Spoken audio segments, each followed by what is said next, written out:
கள்ளக்குறிச்சி மாவட்டம் சுற்றுவட்டார பகுதிகளில் கனமழை பெய்து வரும் நிலையில் தரைப்பாலம் நீரில் மூழ்கியதை அடுத்து ஆபத்தை உணராமல் வாகன ஓட்டிகள் ஆற்றை கடந்து செல்கின்றனர்.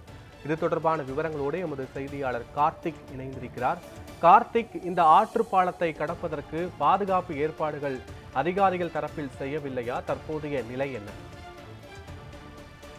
அதாவது பத்மநாபன், கள்ளக்குறிச்சி மாவட்டத்தில் கடந்த 3 நாட்களாக மாவட்டம் முழுவதும் பல்வேறு இடங்களில் மழையானது பெய்து வருகிறது.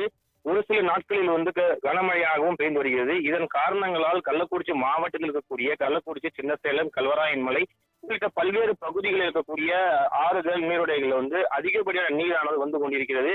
குறிப்பாக சொல்ல வேண்டும் என்று கல்வராயன்மலை இருக்கக்கூடிய நீர்வீழ்ச்சிகள் நீர் அதிகம் பெற்று ஆறுகளில் வரக்கூடிய காரணங்களினால் இப்போது இந்த கள்ளக்குறிச்சி அருகே இருக்கக்கூடிய இந்த ஈரியூர் முதல் மாங்குளம் செல்லக்கூடிய இந்த சாலையில இருக்கக்கூடிய இந்த தரைப்பாலத்தின் மீதானது அதிகப்படியான நீரானது நேற்று இரவு முதல் சென்று கொண்டிருக்கிறது.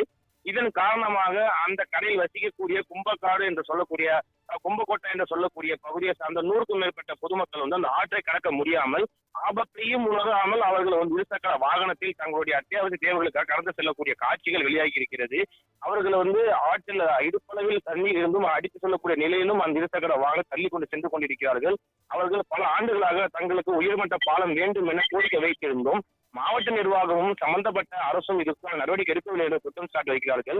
இது தொடர்பாக மாவட்ட ஆட்சியரும் அதிகாரிகளும் இன்னும் நேரில் அந்த பகுதிக்கு சென்று ஆய்வு மேற்கொள்ளவில்லை என தற்போது வரை அந்த பொதுமக்கள் கூறியிருக்கிறார்கள். அவருடைய முக்கிய கோரிக்கையாக இருப்பது என்னவென்றால் அவர்களுக்கு உயர்மட்ட பாலம் வேண்டும் என்பது அவரது கோரிக்கையாக இருக்கிறது. பத்மநாபன்,